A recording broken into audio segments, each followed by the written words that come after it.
What's up, guys? It's Benny. Answer honestly, throughout all of history, what is the number one dinner you wish you were invited to? Well, maybe the Last Supper, maybe the Yalta Summit, I don't know.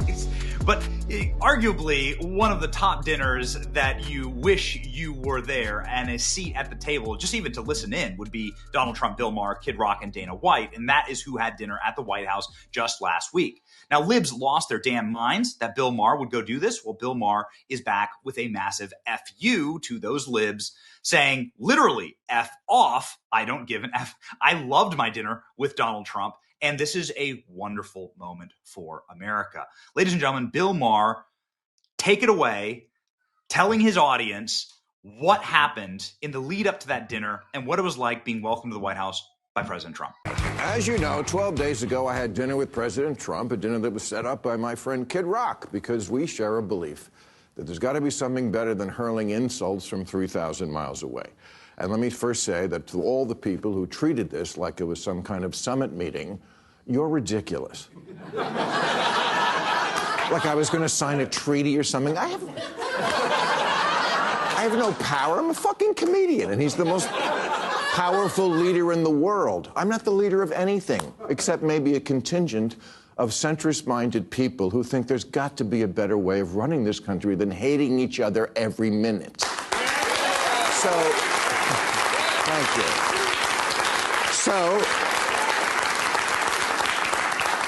Okay, so meet up in person. Maybe it'll be different. Spoiler alert, it was. First good sign, before I left for the Capitol, I had my staff collect and print out this list of almost 60 different insulting epithets that the president has said about me. Things like stupid, dummy, lowlife dummy, sleazebag, sick, sad, stone cold crazy. Really a dumb guy, fired like a dog, his show is dead. It was 60. I brought this to the White House because I wanted him to sign it, which he did.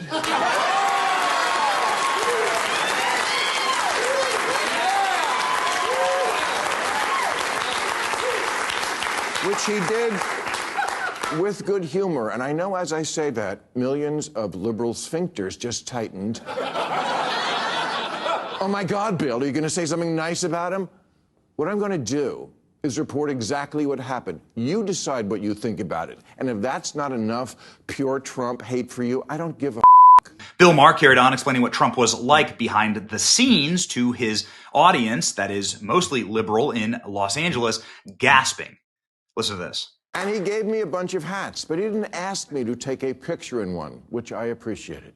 The guy I met is not the person who the night before the dinner a bunch of nasty crap about how he thought this dinner was a bad idea and what a deranged asshole I was. I read it and thought, oh, what a lovely way to welcome someone to your house.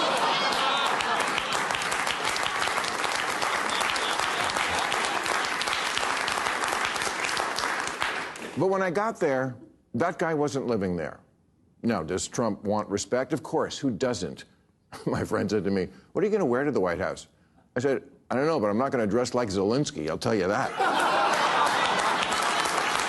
But, okay. Just for starters, he laughs. I've never seen him laugh in public, but he does, including at himself. And it's not fake. Believe me, as a comedian of 40 years, I know a fake laugh when I hear it. And I thank you for them. Bill Maher then summarized the entire meeting, saying that his mind was blown, saying that Trump is so self-aware and personable. Everything I've ever not liked about him, I swear to God, was absent, says Bill Maher. He's much more self-aware than he lets on in public. Look, I get it. It doesn't matter who he is in private dinner with a comedian. It matters who he is in the world stage. I'm just taking this as a positive that this person exists, because everything I've ever not liked about him, I swear to God, was absent. Listen to this. At one point, we were walking through it is an amazing tour of the whole house. And I don't remember exactly what we were talking about, but it must have been something with the 2020 election, because I know he used the word lost. And I distinctly remember saying, wow, I never thought I'd hear you say that. He didn't get mad. He's much more self-aware than he lets on in public. Look, I get it. It doesn't matter who he is at a private dinner with a comedian. It matters who he is on the world stage. I'm just taking as a positive that this person exists, because everything I've ever not liked about him was, I swear to God, absent, at least on this night with this guy. Bob, Kid Rock, told me the night before, he said, if you want to get a word in edgewise, you're going to have to cut him off. He'll just go on. Not at all. I've had so many conversations with prominent people who are much less connected, people who don't look you in the eye, people who don't really listen because they just want to get to their next thing, people whose response to things you say just doesn't track, like, what? None of that with him. And he mostly steered the conversation to, what do you think about this? I know, your mind is blown, so's mine. And then the kicker that's going to get Bill Maher canceled. Bill Maher saying that he was more personable than Barack Obama or Hillary Clinton, who Bill Maher donated millions to and never once got an invitation to the White House. Listen to this. Get ready to get canceled, Bill Maher. I never felt I had to walk on eggshells around him. And honestly, I voted for Clinton and Obama, but I would never feel comfortable talking to them the way I was able to talk with Donald Trump. That's just how it went down. Make of it what you will. Me, I feel it's emblematic of why the Democrats are so unpopular these days. He was even okay when I checked him on the orangutan lawsuit. He was.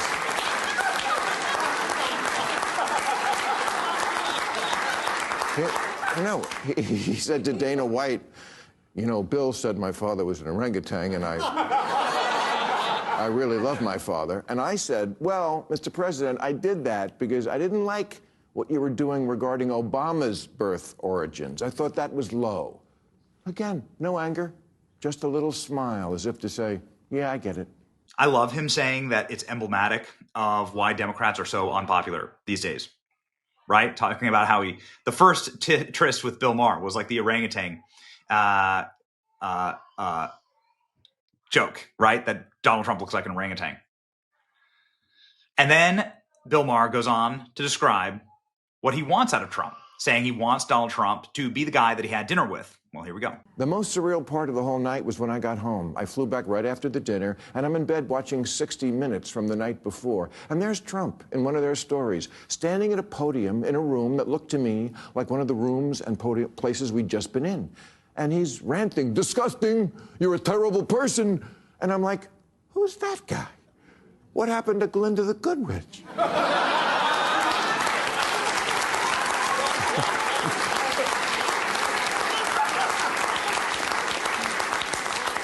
And why can't we get the guy I met to be the public guy? And I'm not saying it's our responsibility to do that. It's not. I'm just reporting exactly what I saw over 2.5 hours. I went into the mine, and that's what's down there.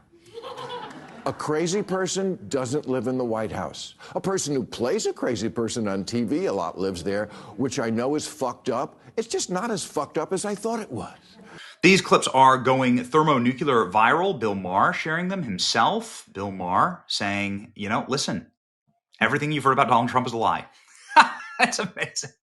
All it took was one dinner with Donald Trump and Bill Maher to realize that he's been totally wrong about the president the whole time. Pretty amazing to see the transformation. Just absolute praise for Bill Maher.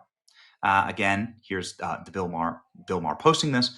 3 million views, nearly 10,000 reposts, 55,000 likes. Lots of love. Bill Maher says liberal sphincters just got tightened. And they did. Look at this. Libs losing their minds. As soon as you said, my friend Kid Rock, I lost every ounce of respect and admiration for you. I don't care. You hate America and our Christian religion. You should be expelled from the air forever.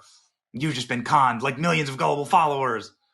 I hate Hitler comparisons, but there's an endless amount of notable people who met Hitler who said he was charming. You're not a centrist. This is not surprising. See, trauma bonding. Narcissist was charming. What do you expect? I, for one, love it.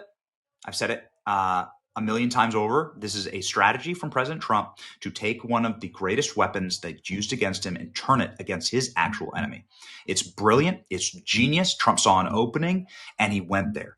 And it's an absolute masterstroke by Donald Trump. One of my favorite things I've seen him do in office. This is an 80-20 country. There's 20% of the country who are like psychotic terrorists that hate this place. And there's 80% of the country that just want us to stop screaming and yelling at each other.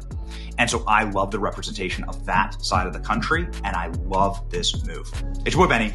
Like, share, and subscribe. Let me know what you think in the comments. See ya.